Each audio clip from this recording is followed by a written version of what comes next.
Новый год в своей квартире в жилом комплексе «Солнечный город», Казань, 222 55 00.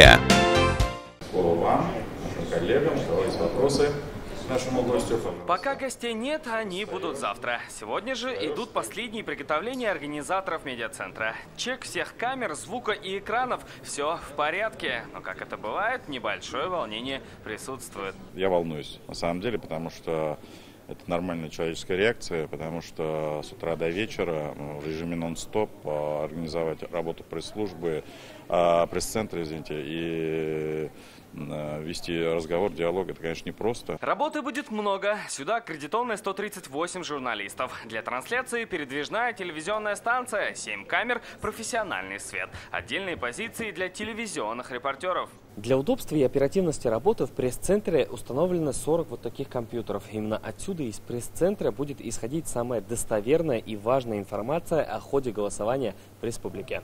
Только пресс-конференции 3 десятка. С самого утра 8 и до полудня 9 сентября здесь будут выступать руководители Центра избиркома, представители партий и участников выборов, федеральные и региональные политологи. Налажена прямая линия с Казанским и Российским Центроизбиркомами. Сюда будут приходить все сведения из Центра избиркома о том, как будет проходить голосование по нашей республике. Вот.